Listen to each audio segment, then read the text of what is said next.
네, 누구보다 쉽고 똑똑하게 전해드릴게요. 여기는 달달한 비급살롱입니다. 여러분 안녕하세요. 비급살롱의 진행을 맡은 황윤기입니다. 자, 이제 완연한 겨울 날씨가 됐는데요. 이제 겨울 준비하셔야겠죠. 따뜻하게 보험 준비도 채워보도록 하겠습니다. 자, 그리고 저희가 방송 통해서 전해드리는 내용들은 투자 판단에 대한 조언이 있지 보험의 가치나 수익률 보장하지 않는다는 점 참고해 주시면 감사하겠습니다. 자, 그럼 오늘도 돈과 인생의 비급에 대해서 전해주실 세 분의 전문가님부터 모셔보도록 할게요. 전문가님들 어서 오시죠. 안녕하세요. 반갑습니다. 자, 그럼 오늘의 첫 번째 비급부터 바로 공개해 보겠습니다.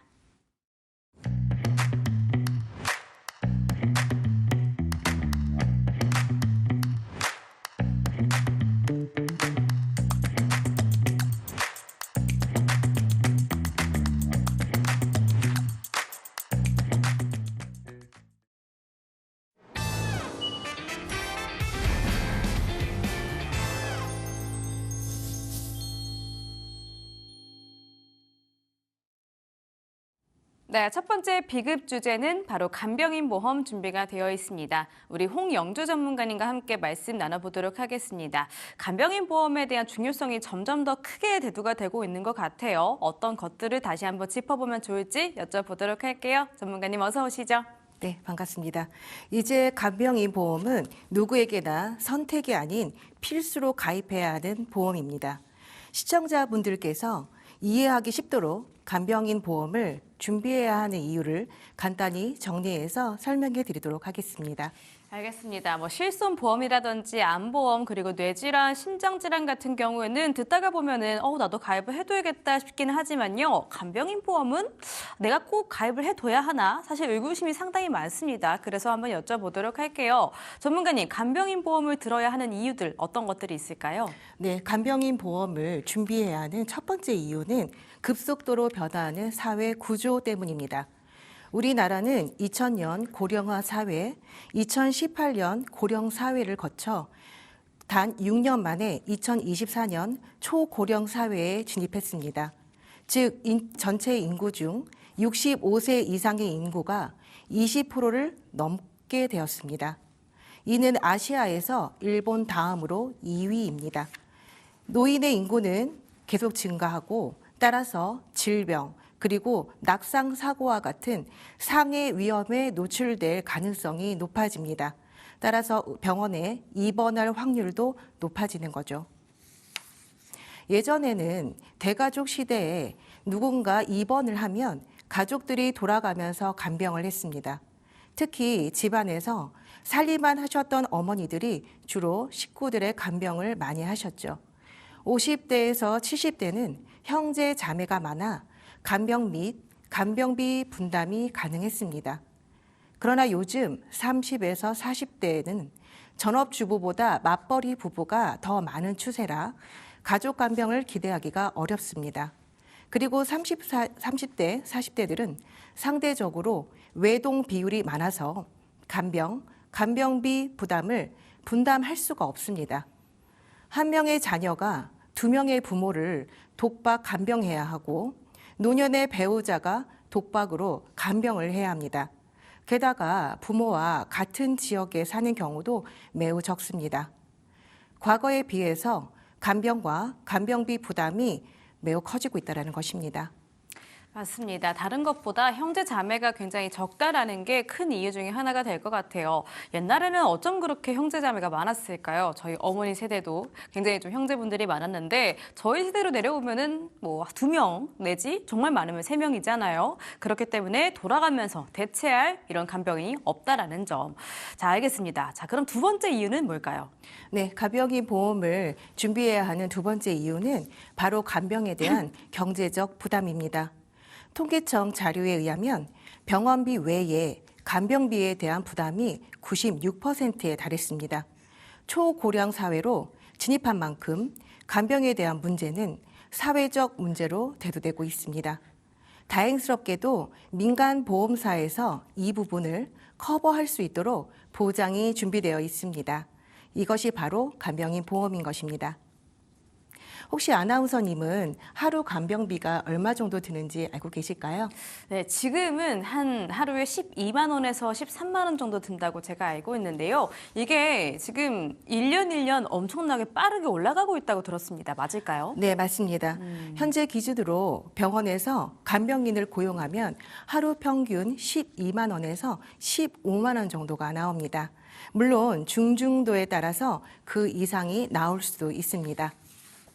실제로 제 고객님께서는 자녀가 5분이나 계셨음에도 불구하고 아버님이 병고로 입원하셨을 때 각자의 생활이 있다 보니 간병을 할 수 있는 자녀가 없었습니다.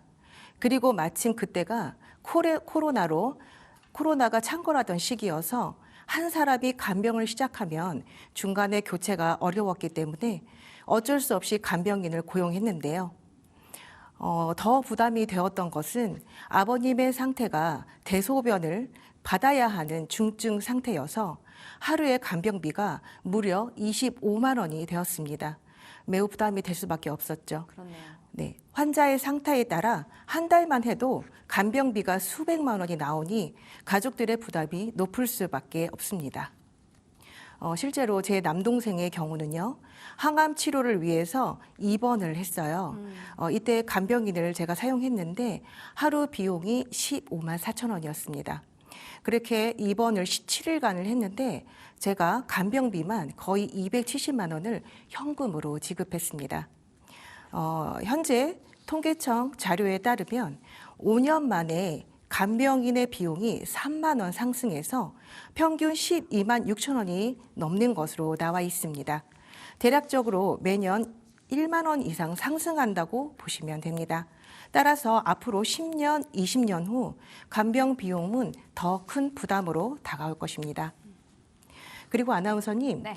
혹시 간병은 어떤 분들이 가장 많이 필요로 하실까요? 물론 사실 아픈 데에는 나이가 중요하진 않은 것 같습니다. 신생아가 아플 수도 있겠고요. 자녀분들이라든지 배우자, 30, 40대 분들도 간병인이 많이 필요하겠지만 그래도 이 좀 연령이 있으신 분들께서 가장 많이 필요로 하지 않을까요? 네, 맞습니다. 아무래도 연세가 많으신 분들께서 많이 필요로 하는 것은 맞습니다. 그래서 자녀분들이 부모님을 위해서 가입을 시켜드리는 경우도 많고 부모님들께서 자녀들에게 짐이 되고 싶지 않아서 직접 가입하시는 경우도 많이 있습니다. 스스로 하지만 나이가 젊다고 해서 간병보험이 필요 없는 건 아닙니다. 제 고객님 중 30대 중반의 남성분이셨는데요. 교통사고로 인해 발목 골절이 되면서 3개월 동안 입원 수술을 반복하셨습니다. 이때 간병인을 쓰셨는데요. 다행히 간병인 보험을 준비하셔서 보험을 통해서 무려 1천만 원 이상의 간병 비용을 보상을 받으셨습니다. 어린 자녀들이 입원하는 경우도 많고 요즘 특히 디스크와 같은 근골격계 질환을 가지고 계신 분들이 많습니다. 이로 인해서 수술 후 간병인을 필요로 하는 경우가 훨씬 많습니다. 따라서 무조건 부모님들을 위한 보험이라기보다는 간병인 보험은 어느 연령이든 꼭 가입하시기를 추천드립니다. 맞습니다. 어느 연령대든 필요할 순간이 있을 수가 있다. 자, 그러면 간병인 보험이라고 하면 이 간병인을 쓰고 난 다음에 보험사에게 이 고용 그 금액을 신청하면 되는 구조로 알고 있으면 될까요? 네, 근데 꼭 그렇지도 않고 그렇지 않습니다. 이 부분은 모르시는 분들이 많기 때문에 제가 하는 말을 잘 들어주시길 바랍니다. 네. 간병인 보험은 가입하실 때 2가지 형태 중 하나를 선택하실 수 있습니다. 첫 번째는 간병인 지원 입원 일당입니다. 병원에 입원하여 간병인이 필요할 때 보험회사에 미리 신청을 하시면 보험사에서 연계되어 있는 간병업체에서 간병인을 직접 보내드립니다. 두 번째는 간병인 사용 입원 일당입니다. 병원에 입원하여 간병인이 필요할 때 내가 원하는 간병인을 신청하고 사용하고 간병인 비용을 지불한 후 영수증을 청구하며 보상받을 수 있습니다. 간병인 지원 입원 일당의 경우 내가 간병인 업체를 알아보지 않아도 된다는 편리함이 있고 간병인 비용도 모두 보험에서 지급하는 상품이라 금전적인 부담이 없습니다. 단 간병인이 필요하면 48시간 이전에 신청하셔야 합니다. 그리고 갱신형 상품으로만 가입이 가능하다 보니 가입 후 보험료가 변동되어 오를 수도 있습니다. 간병인 사용 일당의 경우는요, 현재 기준으로 한 회사에 하루당 15만 원 또는 20만 원으로 가입이 가능하다 보니 내가 실제로 사용한 간병인 비용과 상관없이 정액으로 받게 됩니다. 이때 의도치 않게 이득을 보는 경우도 있겠죠. 하지만 앞으로 물가는 계속 오르고 인건비도 계속 오르기 때문에 이 부분도 걱정이 되긴 합니다. 하지만 사용 입원 일당 상품은 비갱신형 상품도 있기 때문에 비교적 안정적으로 준비하실 수 있습니다. 중증 환자의 경우 간병업체에서 간병을 거부할 수도 있고 수술 후 치매와 같은 선망 증상이 있다든지 대소변을 지속적으로 받아야 하는 질환인 경우, 그리고 감염병처럼 격리가 필요한 질병인 경우 간병인을 구하기가 어려운 경우가 종종 있습니다. 두 개의 상품 중 어느 것이 더 좋다라고는 할 수 없기에 상황에 맞게 장단점을 잘 따져서 본인에게 유리한 상품을 가입하시길 권유드립니다. 아나운서님, 혹시 간호간병 통합 서비스 병동에 대해서 잘 알고 계실까요? 알고 있습니다. 병원에서 자체적으로 이 간병을 좀 해주는 서비스잖아요. 네, 맞습니다. 종합병원 이상의 병원의 경우 간병이 필요한 환자를 위해 통합 간호병동을 운영하고 있습니다. 이 병동에 입원 시 1대1로 간병사가 있는 건 아니지만 상주하고 있는 전문 간호 인력이 공동으로 간병을 하는 시스템입니다. 1대1 간병비에 대한 부담을 감소할 수 있고 무엇보다 보호자가 없어도 된다는 장점이 있습니다. 그리고 24시간 간호도 동일합니다. 최근에는 간호간병 통합 서비스를 제공하면서 외부 간병인을 허락하지 않는 병원이 늘고 있습니다. 왜냐하면 전문적인 간호 인력이 환자에 대한 간호와 간병을 더 잘할 수 있다고 생각하기 때문이고 병원의 수익 착출에도 도움이 되기 때문입니다. 그러나 이렇게 간호간병 통합 서비스를 제공하는 병원의 경우에는요, 간병인 사용 일당을 가입하거나 간병인 지원 일당을 가입했더라도 간병인을 사용할 수가 없게 됩니다. 그러므로 간호간병 통합 서비스를 보장하는 담보를 함께 가입해야만 보장을 받으실 수 있습니다.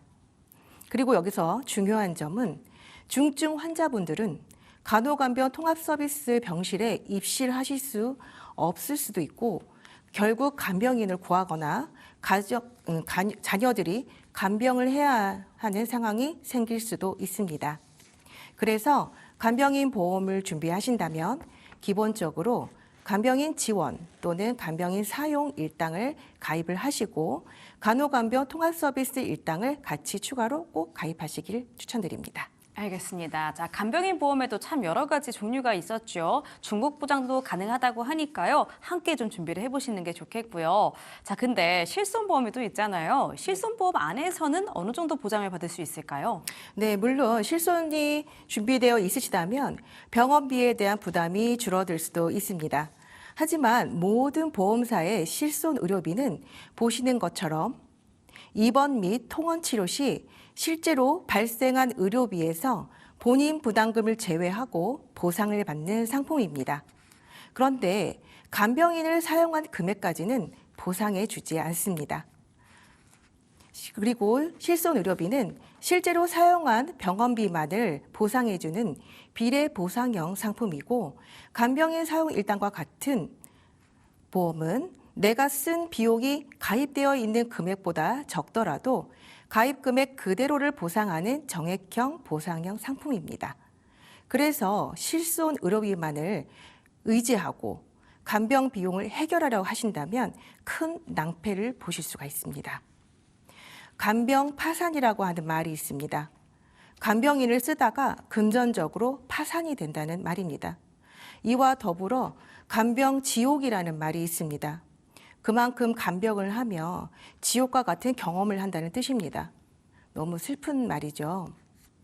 가족이라 하더라도 간병은 어려운 일입니다. 특히 전문 간병사가 아니기 때문에 제대로 된 케어가 어려울 수 있고 서로가 원하는 부분이 충족되지 않아서 서로 불만이 생길 수도 있습니다. 따라서 간병인 보험이 꼭 필요한데요. 내가 병력이 있고 입원과 수술한 적이 있고 평소 당뇨, 고혈압, 고지혈을 앓고 있어 약을 지속적으로 복용을 하시고 계신다 하더라도 유병자 간편 상품을 통해 충분히 가입하실 수 있습니다. 꼭 보험 전문가를 통해 알아보시기를 권유드립니다. 좋습니다. 자, 이렇게 간병인 보험에 대해서 저희가 쭉 알아보고 있는데요. 자, 그러면 요약 정리 한 번만 부탁드려도 될까요? 네, 세 가지로 간단하게 정리를 해드리겠습니다. 첫 번째, 초고령 사회에 대한 준비로 반드시 간병보험은 필요하다는 것입니다.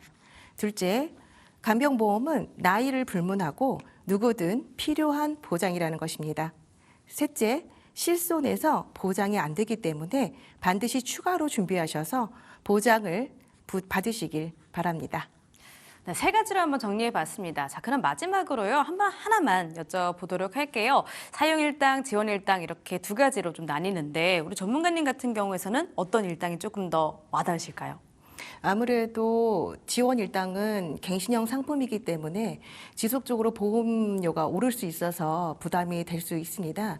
그래서 사용 일당은 비갱신형 상품이 있기 때문에 좀 더 안정적으로 내가 가져갈 수 있지 않나 싶습니다. 그리고 이 사용 일당 상품에는 체증형 상품도 있기 때문에 아까 물가가 오르면서 간병비가 오르는 것도 좀 더 해지할 수 있기 때문에 저는 요 사용 일당, 입원 일당 이 상품을 좀 더 추천을 드리고 싶습니다. 알겠습니다. 자, 우리 전문가님께서는 사용 일당을 추천해 드렸는데요. 상황에 따라서 어떤 것들이 더 이점일지는 좀 다르니까 한번 꼼꼼하게 비교해 보시고 선택해 보시길 바랍니다.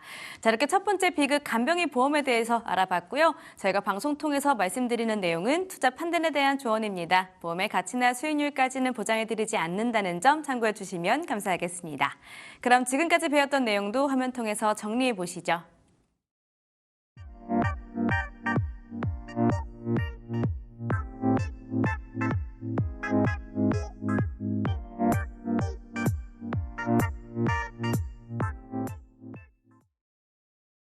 네, 이렇게 첫 번째 비급에 대해서 알아봤고요. 이제 오늘의 두 번째 비급도 공개해 보겠습니다.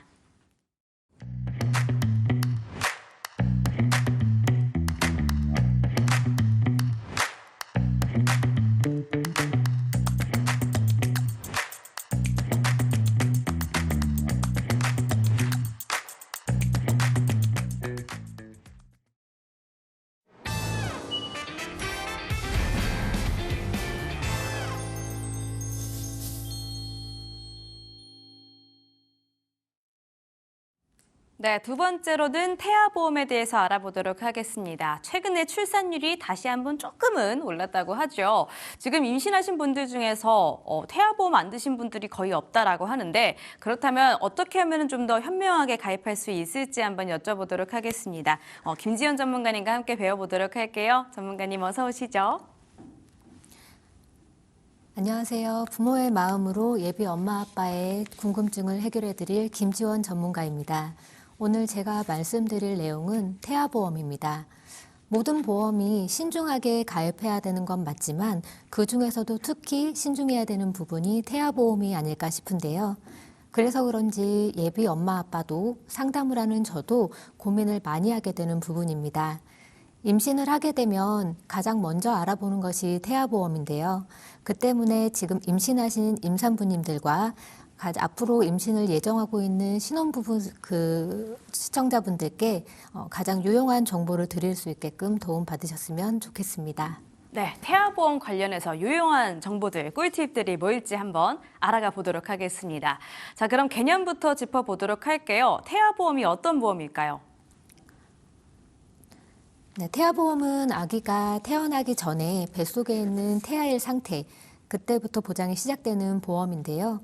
어린이 보험에 대해서 태아 특약이 합쳐진 보험이라고 하시면 되겠습니다. 보통은 산모가 임신할 경우 상태에서 가입하게 되고 태아보험의 핵심은 임신 중의 리스크부터 출산 후 아기가 자라면서 겪을 수 있는 여러 가지 질병과 사고까지 전부 준비할 수 있는다는 점, 그 점이 되겠습니다. 맞습니다. 태아보험이요. 사실 이름만 봤을 때는 임신했을 때만 보장받을 수 있을 것 같은데요. 출산 이후에도 보장받을 수 있는 영역이 상당히 많다라는 점 알고 계시면 좋을 것 같고요. 자, 그러면 이 태아보험이 예비 부모님들께 꼭 필요한 이유들 어떤 것들일까요? 아이가 태어나기 전에는 혹시라도 생길 수 있는 선천적 질환 또는 조산, 저체중아 출산 같은 위험에 대비하기 위해서 꼭 필요합니다. 혹시나 출산 시 이런 위험에 노출돼 버리면 보험 가입이 힘들어지고 그만큼의 비용 부담이 생기기 때문이죠. 태아보험이 출산 후에는 아이가 자라면서 걸릴 수 있는 질병, 사고, 입원, 수술, 심지어 암이나 희귀병 같은 중증 질환까지 폭넓게 보장받을 수 있기 때문입니다. 특히 왜 꼭 중요한지, 필요한지 두 가지로 얘기를 하자면 첫 번째, 요즘은 결혼을 늦게 하고 임신, 출산 나이가 많아지면서 평균 연령이 높아지고 있습니다. 산모들의 식습관으로부터 인한 비만, 고혈압, 그리고 당뇨, 임신중력증, 고위험군이 전체 산모의 약 10%, 그리고 산모 사망의 20%, 저체중아 조산 등 위험도가 높아집니다. 저출산으로 세계에서 제일 하위일 만큼 출산율이 저조하지만 그에 비해서 태아보험에 관심이 많아진 것도 이 부분 때문이 아닐까 싶습니다. 두 번째, 저출산 고위험군이 생기다 보니 선천형 기형과 37주 미만의 미숙아 출생률은 안타깝지만 증가 추세에 있습니다. 늦어지는 결혼과 난임 시술의 영향으로 선천성 기형아, 미숙아 출산율이 높아지면서 전문가들도 이런 부분에 대해서는 많이 지적을 하고 있는데요. 요즘 의학기술이 발달하면서 완치나 생존율을 높아지고 그러고 있지만 국가에서 지원해주는 그것만으로는 부족할 수밖에 없는 실상이라 예측 가능한 위험은 사전에 대비하시는 게 좋으실 것 같습니다. 태아가 태어나서 성장하면서 겪을 수 있는 위험, 리스크 보장과 성인이 되었을 때 납입을 완료하게 되면 태아의 때 보장이 계속된다는 점도 들을 수 있고요. 납입을 완료하게 되면 태아 때 보장이 계속 간다는 점도 중요한 내용이 될 수 있겠습니다. 그리고 태아보험엔 산모 보장 특약도 선택이 가능해서 함께 준비하시기를 추천드립니다. 그래서 태아보험은 선택이 아니라 필수로 준비하셔야 한다고 말씀드리겠습니다. 맞습니다. 예비 부모님들께 정말 꼭 필요한 보험이 되겠죠. 자, 그러면요. 태아보험을 가입해야 하는 그 시기가요. 제가 알기로 생각보다 이릅니다. 이 타이밍을 잘 맞춰야 되는데 어떤 타이밍일지 궁금하네요. 언제일까요? 네, 사실 시기가 가장 중요한데요. 산모분들이 보통 11주, 12주 차에 1차 기형아 검사를 받고 16주 때는 2주 이렇게 2차 기형아 검사를 받게 됩니다. 보통 1차 기형아 검사 때 이상 소견이 나오거나 정상인데도 2차 기형아 검사일 때는 이상 소견이 나올 수 있기 때문에 검사 전 가입을 먼저 하시는 게 현명한 선택이 될 것 같습니다. 1차, 2차 기형아 검사에 이상 소견이 나오면 많이 속상하고 걱정도 되는데 비용도 생각을 안 할 수가 없는 부분이에요. 그래서 저는 산모분들께 사실 임신 사실을 알고 난 후에 제일 먼저 해야 할 일이 바로 태아보험 가입이라고 말씀을 드립니다. 가능하면 첫 초음파를 마치고서 이제 임신 주수를 확인하고 한 6주 차부터 1차 기형아 검사를 받는다면 12주 전 그 시기에 산모분들이 태아보험을 가입하시는 게 사실 가장 베스트입니다. 12주 이후부터는 태아의 장기 형성이 끝나기 때문에 이상 소견이 발견될 가능성도 커지고 그로 인해 보험 가입이 거절되거나 가입하는 게 사실상 어려울 수 있기 때문에 이 부분가 제일 베스트라고 생각을 합니다.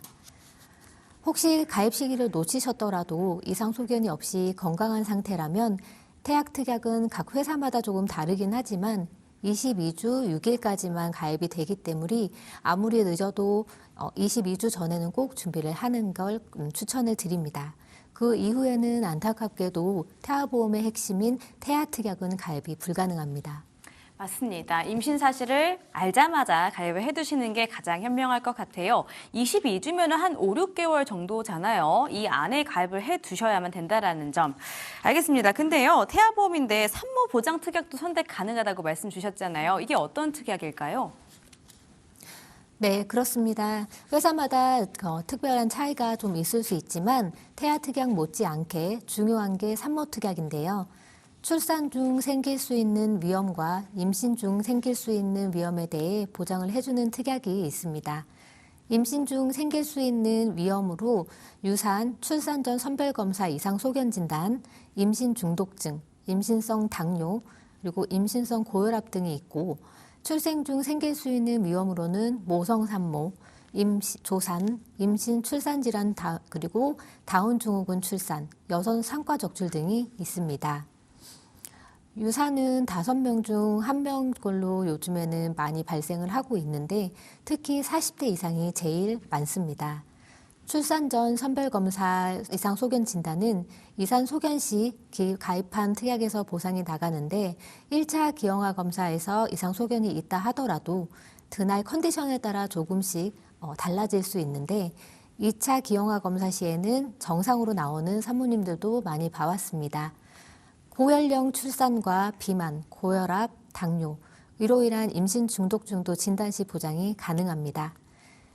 임신 출산 질환 수술 특약은 분만이 길어지거나 난산 또는 아이가 이제 거꾸로 있는 경우에 응급으로 제왕절개 수술을 받으실 때 보장받으실 수 있고 그리고 모성 사망인 경우 임신 중 또는 분만 후에 42일째 이내에 사망하는 경우 보장을 받으시는 그런 사례도 있고 산모님들이 가입하신 손해보험사의 질병 사망, 상해 사망보험금에는 면책입니다. 이 부분 되게 모르시는 분들이 많으신데 또한 가지고 계시는 손해보험사뿐만 아니라 생명보험사에도 종신보험에 일반 사망보험금에서는 보상이 가능하지만 이 경우 모성 사망 특약이 있다면 보상이 다 가능하니 참고하시기를 바라겠습니다.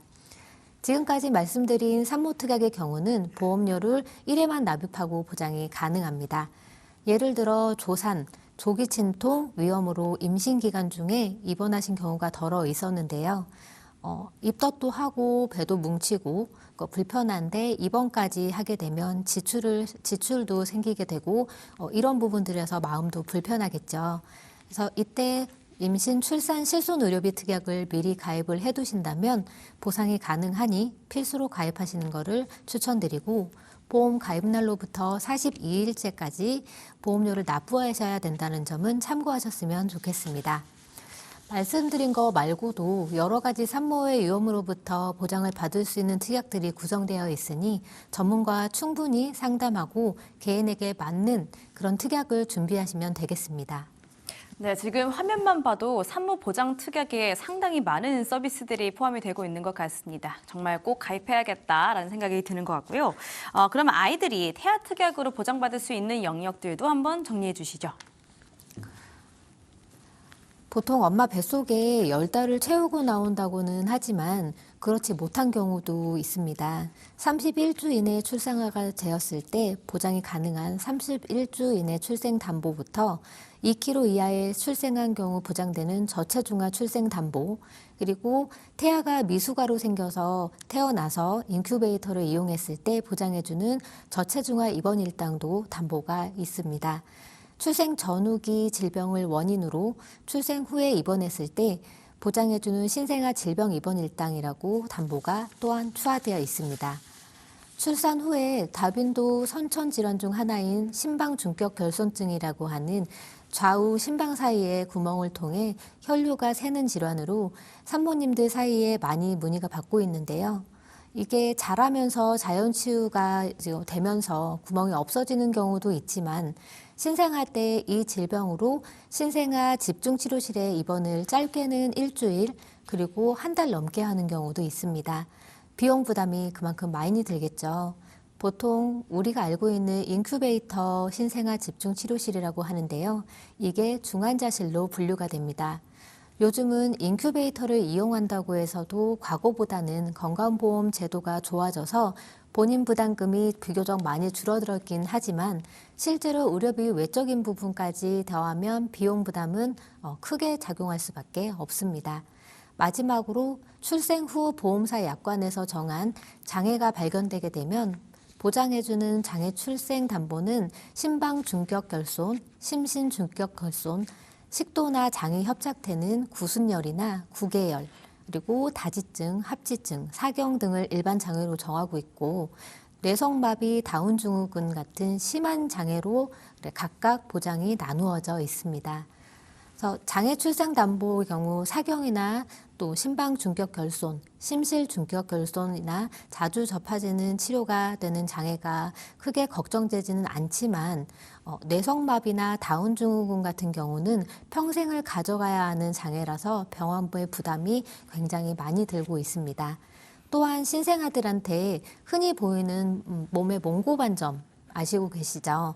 단순히 몽고반점이라고 생각해서 없어질 줄 알았는데 파란 점이 점점 커져서 얼굴까지 번져 올라가는 그런 사례도 있었습니다. 이 경우는 선천적인 모반 이상으로 수십 회의 레이저 치료를 받아야지만 완쾌가 되는지도 의심스러울 만큼 많이 발생하고 있습니다.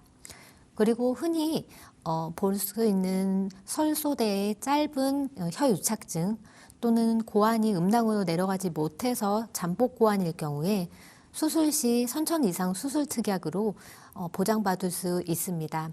의료비 부담이 줄어들기 때문에 태아 특약은 가입 시에 맞춰 전문가와 상담하셔서 꼭 준비하시기를 추천드립니다. 알겠습니다. 산모 특약과 마찬가지로 태아 특약 안에서도 상당히 많은 보장이 또 이루어져 있죠. 자, 그러면 이것들 말고도 또 추가적인 다른 보장도 있을까요? 네, 상해 질병에 해당하는 다양한 특약이 있는데요. 상해는 골절, 화상, 상해 수술 등이 있고 질병은 암이나 뇌혈관 질환, 그리고 심혈관 질환, 입원 일당 수술비, 그리고 배상 담보 등이 있습니다. 급성 백혈병, 그리고 뇌종양, 골육종암 같은 소아에게 많이 발생하는 소아암은 4세에서 5세 이하의 자녀들에게 빈도가 높고 소아암의 특성상 진행이 빠르기 때문에 폐렴, 기관지염, 편도염, 장염 등 영유아기에 빈번하게 발생하고 생활질환 치료비를 보장받을 수 있는 질병 관련 특약이 있고 낙상사고, 화상사고, 그리고 교통사고가 같이 우연한 사고로 인해서 상해 관련 특약도 같이 투약되어 있습니다. 사례를 보면 몇 년 전에 저한테 가입하신 산모님이 아들을 둘 데리고 계시는데 둘째 아이가 밥솥 증기에 손바닥을 갖다 대서 심재성 이도화생을 입어가지고 일주일 동안 병원 통원 치료를 하게 됐는데요. 아이들은 밥솥 증기가 이제 푹푹 올라오다 보니까 신기하게 이렇게 손을 갖다 대는 그런 정말 일들이 정말 흔하다고 알고 있습니다. 화상 전문병원 이렇게 검색만 해보아도 정말 마음 아픈 유아 화상이 굉장히 많이 나오더라고요. 그리고 이제 큰아이 같은 경우는 식탁에서 왔다 갔다 하다가 얼굴을 부딪혀서 입 안도 찢어지고 얼굴도 찢어져서 몇 반을 꿰맸는데 그때 상해 수술로 그나마 크게 작용하는 보험비를 줄일 수가 있었습니다. 그래서 아이들 골절, 실금만 가도 보장되는 그리고 넘어져서 치아 파절 시 보장되는 골절 진단금 등 질병뿐만 아니라 이렇게 예측할 수 없는 사고에도 보장받으실 수 있습니다. 태아보험을 선택하실 때는 모든 가능성을 열어두고 미리 대비함으로써 의료비 또한 부담을 덜고 아이의 미래 건강과 생활 안전을 보장받으실 수 있겠습니다. 제가 초반에 말씀드렸던 것처럼 태아 특약은 임신 중 말고도 출산 이후에 아이가 자라나면서도 받을 수가 있는 보장 영역이 상당히 넓네요. 네, 맞습니다. 그래서 태아보험은 아이를 건강하게 출산하는 걸로 끝이 아니라 출생 후 예기치 못한 상황에서 대비하는 게 보험이라고 생각하시면 됩니다. 태아보험은 어린이보험에 태아 특약이 합쳐진 것이기 때문에 꼭 필요한 보장을 미리 준비하셔서 자녀가 성인이 될 때까지 든든히 보장을 받을 수 있습니다. 알겠습니다. 자, 근데 태아 보험을 혹시 대변을 해서 전문가님과 가입을 하는 게 낫다고 하시더라고요. 꼭 그래야 하는 이유가 있을까요? 네, 다른 점은 분명히 있습니다. 태아보험은 특약이 제가 설명드린 것보다 더 많이 있고 고객분들도 다 모르시겠지만 현장에서 직접 저도 일을 하고 매달 바뀌어가는 약관과 특약을 공부를 하고 있는데 이렇듯 혹시나 전화나 인터넷을 통해서 가입하신다면 이런 세세한 부분을 충분히 들으실 수가 없기 때문에 이런 부분들은 특약 구성과 설계를 준비하는 게 중요하기 때문에 이런 부분들은 전문가하고 정확히 상담하고 이루어지는 게 가장 좋을 것 같습니다. 알겠습니다. 자, 태아보험에 대해서 잘 알려주셨는데요. 마지막으로 정리 한 번만 해보시죠. 태아보험은 단순히 의료비를 보장하기 위한 수단이 아니라 소중한 내 아이에게 부모님이 드리는 첫 선물입니다. 태아보험은 다른 어떤 보험보다도 특약이 워낙 많은데요. 그 많은 특약들이 다 필요할까라는 생각을 하실 수도 있지만 그건 누구도 알 수 없는 거라고 생각을 합니다. 엄마 아빠의 가족력 그리고 유전적 질환 등 알 수 없는 리스크에 대한 준비를 하는 태아보험이라 선천성 질환부터 성장기 질병, 상해까지 폭넓은 보장을 위한 중요한 선택입니다. 이렇게 중요한 선택을 고민만 하다가 시기를 놓치면 정작 필요할 때 가입이 어려울 수 있습니다. 보험이란 게 평소에는 잘 모르다가 막상 필요할 때 얼마나 중요한지 실감하게 되시거든요. 보험의 꽃은 저는 보상이라고 생각하고 최고의 가치도 보상입니다. 이렇듯 태아보험과 어떻게 준비하느냐에 따라서 보장과 보험료 효율이 차이가 많이 나니까 부모님께서도 휘둘리지 않고 이런저런 정보나 이런 거에 휘둘리지 않고 반드시 전문가의 조언을 통해서 충분한 상담과 준비 과정을 거쳐서 우리 아이에게 알맞는 선택을 하시길 바라겠습니다. 지금까지 김지원 전문가였습니다. 감사합니다. 네, 이렇게 두 번째 비급 주제 태아보험에 대해서 잘 알아봤습니다. 자, 그리고 저희가 방송 통해서 소개해드리는 정보는요, 판단에 대한 조언이라는 점 다시 한번 알아주시기를 바랄게요. 그럼 지금까지 배웠던 내용 화면 통해서 정리해 보겠습니다.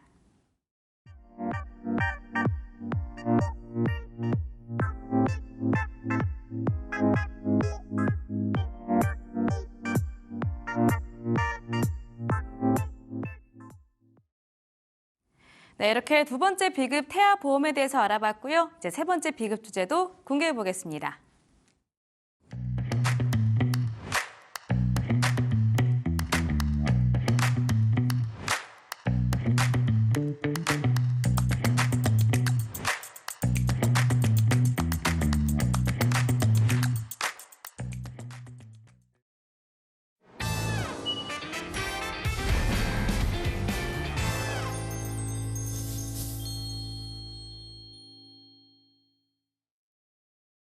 네, 오늘 비급살롱 운전자 보험으로 마무리 지어보도록 하겠습니다. 자, 우리 운전자 보험의 완전 전문가 마스터시죠. 명도일 전문가님과 함께 보도록 할게요. 전문가님 어서 오시죠. 네, 안녕하세요. 명동희 전문가입니다.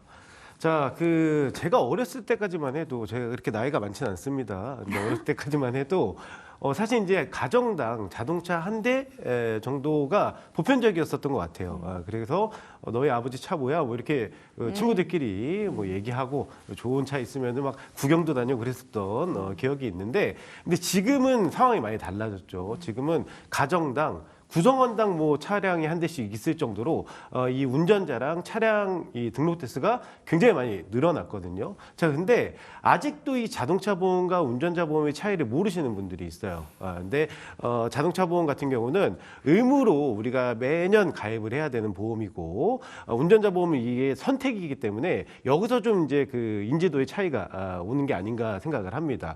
자, 근데 이 자동차 보험만 믿고 계셨다가는 나중에 이제 보장을 못 받는 상황이 오실 수가 있거든요. 그래서 오늘은 자동차 보험과 운전자 보험에 어떠한 차이가 있고 운전자 보험은 왜 준비를 해야 되는지에 대해서 설명을 좀 드리도록 하겠습니다. 네, 생각보다 운전자 보험 가입률이 굉장히 좀 낮더라고요. 네. 저는 과반수 이상일 줄 알았는데 한 20-30%밖에 안 된다는 얘기 들었어요. 맞습니다. 많은 분들께서 가입의 중요도를 몰라서 그럴 텐데 그렇죠. 가입해야 하나요? 그러니까 자동차 보험은 필수 가입이기 때문에 많은 분들이 준비를 하셨고, 당연히 이제 사고가 나면은, 자동차 보험 먼저 떠올리실 거예요. 보장을, 뭐 예를 들어 내가 그 상대방을 뭐 치료비를 배상을 해야 된다거나 아니면은 뭐 자동차를 수리를 해야 된다거나 아니면 또 내가 다쳤을 경우에 어떤 이제 보험을 통해서 기대하시는 것들이 있을 텐데, 자, 근데 자동차 보험에서 보장을 안 해주는 부분들이 있습니다. 그렇기 때문에 이 운전자 보험이 꼭 필요하다라고 말씀을 드리는 거거든요. 자, 어떤 부분이 이제 자동차 보험에서 보장이 안 되냐면, 주로 이제 그 형사적인 부분을 생각을 하시면 편해요. 그러니까 예를 들어 사망에 이르렀다거나 피해자가, 아니면 중상해를 입었다거나 아니면 중대한 과실로 인해서 사고가 났다거나 뭐 중앙성 침범이라든가 이런 것들이 있을 수 있겠죠. 그런데 이 형사라는 단어가 주는 것과 그다음에 뭐 이런 중과실, 뭐 중앙성 침범, 내가 운전하면서 할 일이 있겠어? 이렇게 좀 간과하시는 분들이 있는데 생각보다 그런 경우가 많습니다. 예를 들면은 우리가 그 유턴을 할 때 원래 이제 그 점선 부분에서 유턴을 해야 되는데 뭐 앞차가 이제 좀 빨리 빠졌다거나 내가 좀 서두르다 보면은 그 점선 부분에 못 가서 유턴하는 경우가 왕왕 있잖아요. 그런 경우에 만약에 사고가 난다라고 하면은 중과실 사고에 포함이 되는 거거든요. 근데 이런 사고는 자동차 보험에서 보장이 안 되는 거예요. 그렇기 때문에 앞서 우리 아나운서님도 가입률이 현저히 좀 낮다라고 말씀해 주셨는데, 이제는 운전을 하시면 이 운전자 보험이 꼭 필요하다라는 경각심을 좀 가지셨으면 좋겠습니다. 왜 낮냐? 형사적 책임을 유발할 만한 사고의 빈도수가 굉장히 낮을 거다라고 생각해서 그렇죠. 그런 것 같아요. 실제로 사고율이 얼마나 되나요? 근데 생각보다 이 빈도가, 사고 빈도가 굉장히 높아요. 그러니까 우리가 좀 경각심을 가져야 됩니다. 자, 2022년도 이제 통계 자료인데, 교통사고로 인한 사망자, 아까도 말씀드렸다시피 이 사망에 관련된 거는 다 형사, 그 처벌이 같이 이제 연계가 되기 때문에 이 사망자 수도 2,700명. 에 이르고 있고요. 그리고 중상해 사고 같은 경우는 2만 건 이상 된다고 합니다. 자, 그러면 만약에 내가 자동차 보험만 믿고 운전자 보험을 준비를 하지 않았다라고 하면은 이 상황에서는 보장을 받을 수 있는 방법이 없어지는 거죠. 그리고 중대 사고 같은 경우는 대부분이 이제 검찰 송치 마지막 단계인 재판 까지 가는 이런 과정들을 거치게 되어 있는데, 자, 근데 이 부분에 대해서 이제 보장을 전혀 못 받으실 수가 있다는 거예요. 뭐 실제 사례를 제가 하나 말씀을 드리면 23년도 서울 강서구에서 일어났던 사고인데요. 60대 운전자가 이제 보행자가 있을 때는 당연히 우리가 조심을 해야 되겠죠. 근데 그 좀 부주의를 하셔가지고 보행자를 우회전을 하면서 이렇게 친 그 사고가 있었어요. 자, 근데 이때 어쨌든 그 중대 그 한 과실로 사고가 난 거기 때문에 그 이건이 당연히 되셨고, 그때 이제 그 판결 받은 게 형사합의금 1,200만 원에 변호사 비용으로 400만 원 소요가 되셨고 벌금으로 700만 원이 부과가 되셨거든요. 자, 근데 자동차 보험에서는 이것들을 하나도 보장을 해주지 않으니까 이 2,300만 원 가량의 그 처리 비용들을 어떻게 해요? 다 내 주머니에서 나올 수밖에 없는 상황이 있었던 거죠. 그래서 절대로 뭐 형사, 그다음에 뭐 중대한 과실 이러니까는 내가 살면서 나는 법 없이도 살 수 있는 사람인데 굳이 이런 게 필요한가라고 생각을 하시면 안 됩니다. 생각보다 사고 빈도수도 굉장히 높고요. 그리고 자동차 보험에서는 이 형사 관련된 어떠한 처벌이라든가 변호사 비용 이런 것들은 보장이 안 된다는 거를 명확하게 인지를 하고 계셔야 됩니다. 맞습니다. 이 운전 사고는요, 본인의 도덕심이라든지 윤리의식에서 나오는 것이 아니기 때문에 그렇죠. 준비를 해두시는 게 좋을 것 같고요. 자, 그럼 자동차 보험과 다른 운전자 보험만의 보장 항목들 어떤 것들이 있나요? 자, 대표적인 거는 이제 내가 운전자 보험을 그러면 준비를 할 때 꼭 넣어야 되는 것들이 어떤 것들이 있냐라고 물어보시면은 저는 크게 네 가지라고 생각을 해요. 하나는 변호사 선임 비용입니다. 아까도 말씀드렸지만은 내가 변호사를 선임을 했을 때 그때 들어가는 이 비용을 운전자 보험을 통해서 보장을 받을 수가 있거든요. 그래서 첫 번째는 변호사 선임 비용. 자, 그리고 두 번째는 벌금입니다. 벌금이 꼭 들어가야 돼요. 그래서 벌금에 대한 보장도 운전자 보험을 통해서 준비를 하실 수가 있다라고 보시면 되고, 그리고 이제 합의금이죠. 형사 합의금. 그걸 이제 그 운전자 보험 특약에서는 교통사고 처리 지원금이라는 이름으로 그 구성이 되어 있는데, 요 교통사고 처리 지원금이 편하게 생각하시면 형사 합의금이라고 보시면 됩니다. 그게 요즘에는 이제 최대 2억까지 보장이 되기 때문에 요것도 꼭 챙겨서 준비를 하셔야 되고요. 그리고 마지막으로는 자동차 부상 치료비라는 특약이 있어요.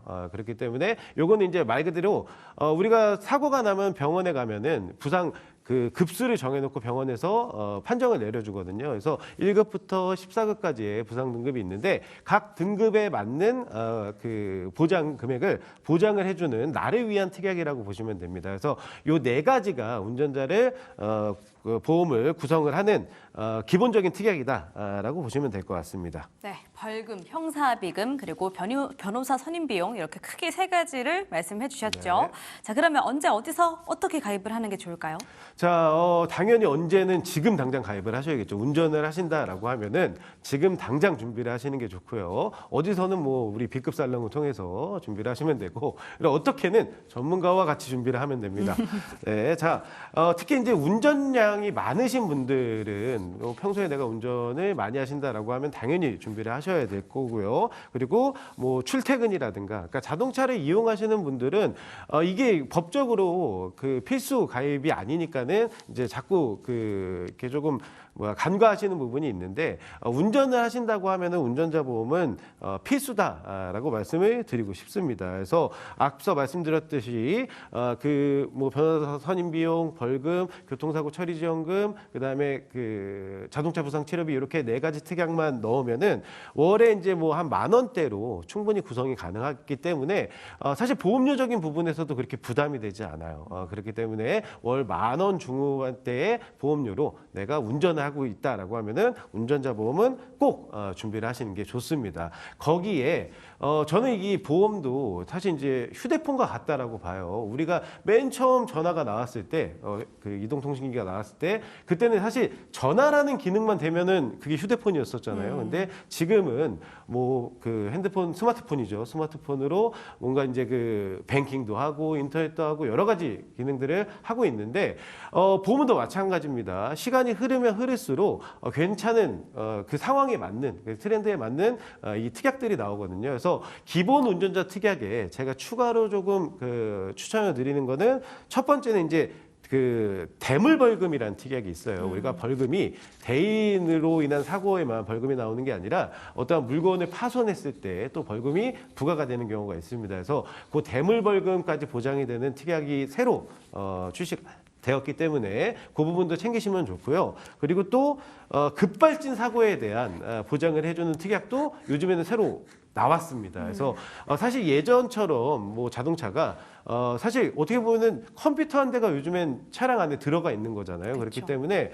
뭐 급발진 사고 이런 것들이 내가 기기 조작을 하지 않아도 왕왕 이렇게 일어나는 사건 사고들이 있잖아요. 매체를 통해서도 우리가 자주 접하게 되는데 그때 뭐 이제 내 실수가 아니었다는 거를 입증하는 게 개인으로 입증하기에는 굉장히 어려움이 있을 수 있어요. 그래서 어떠한 이제 그 변호사라든가 이런 분들에 대해 도움을 받아야지만 해결이 가능한데 중요한 건 뭐예요? 비용이 계속 들어가겠죠. 그렇죠. 그렇기 때문에 그런 부분까지 보장을 해주는 특약들이 많이 또 출시가 되고 있으니까 기본적인 특약에 제가 지금 추가로 말씀드린 한 두 가지 특약 정도로 준비를 하신다고 하면은 운전자 보험을 좀 현명하게 준비할 수 있지 않을까 생각을 합니다. 자, 근데 운전자 보험이 사실 보험료가 굉장히 저렴하잖아요. 네. 10,000원대라고 하셨는데 그렇죠. 사람들마다 또 달라요. 왜 다른 거예요? 자, 가끔 운전자 보험을 내가 한 10만 원을 내고 있다. 그러면서 내 보험은 좋은 거야 라고 이제 얘기하시는 분들이 있는데 보험료를 많이 낸다고 해서 운전자 보험이 뭐 더 보장을 해주거나 하진 않습니다. 기본적으로 운전자 특약, 아까 제가 말씀드렸던 네 가지 특약만 들어가면 월 10,000원 초중반 선에 보험료가 구성이 돼야지 맞는 거고요. 만약에 내가 갖고 있는 운전자 보험이 이 금액선을 넘어간다. 좀 고액으로 내고 있다. 뭐 3만 원, 5만 원, 많게는 뭐 10만 원까지 내고 있다라고 하면은 한번 확인해 보셔야 돼요. 두 가지 경우가 있을 수 있습니다. 하나는 적립금이라고 해서 내가 내는 운전자 보험료 안에 운전자 특약 보험료만 있는 게 아니라 보험사에다 돈을 더 내는 거예요. 그래서 나중에 뭐 이제 만기가 됐을 때 환급을 받는 구조의 운전자 보험도 있거든요. 근데 사실 이 보험사에 적립을 더 하는 거는 저는 추천드리지 않습니다. 왜냐하면 우리가 은행에다가 돈을 적립을 하면은 그 금액 그대로 쌓이죠. 그리고 또 뭐 낮지만 이자도 붙습니다. 자, 근데 보험료 안에 들어가는 적립보험료는 그 금액이 전부 다 전체 적립이 되지 않아요. 사업비가 정리가 그 차감된 상태에서 적립이 되기 때문에 만기 때 받아가시는 그 환급금도 내가 예상했던 거랑 다를 수가 있습니다. 그래서 굳이 적립보험료를 넣으실 필요는 없다라는 부분을 설명을 드리고, 두 번째는 상해 관련된 특약들이 막 들어가 있는 경우가 있어요. 자, 운전자 보험은 굉장히 우리가 그 리모델링을 주기적으로 해야 되는 보험 중에 하나입니다. 왜냐하면 그 사회적인 어떠한 법령이 제정이 된다거나 이슈가 있을 때마다 그 개정이 되는 그 부분들이 있기 때문에 그때그때 상황에 맞춰서 운전자 보험을 다시 준비하셔야 되거든요. 근데 만약에 여기 이제 상해 관련된 특약들을 같이 넣게 되면은 그때마다 내가 보험을 상해 특약을 넣었다가 해지했다가 다시 들고 해지했다가 다시 들고 해야 되기 때문에 굳이 상해 관련된 특약은 넣으실 필요가 없다. 그래서 운전자 보험은 그냥 딱 운전자 특약만 넣어서 보험료 만 초중반 원대의 선에 구성을 하시는 게 가장 현명한 방법이다라고 말씀을 드리겠습니다. 네, 지금 보고 계시는 분들 10,000원대로 맞춰주시기를 바라겠습니다. 네.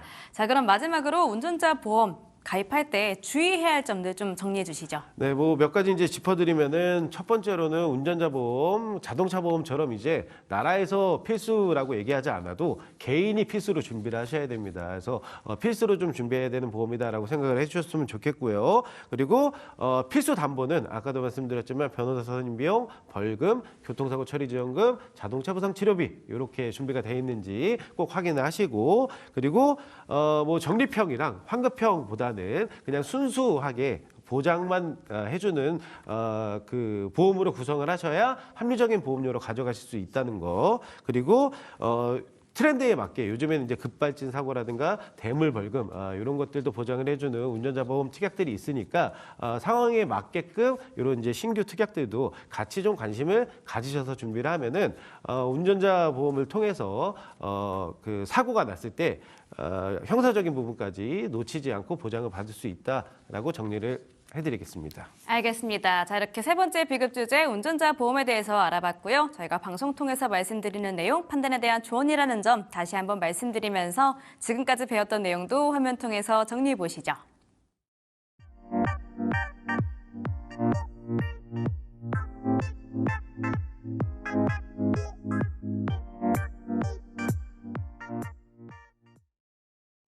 네, 이렇게 보험에 대한 이야기 오늘도 잘 들어봤습니다. 좋은 말씀 나눠주신 세 분의 전문가님들 말씀 감사했습니다.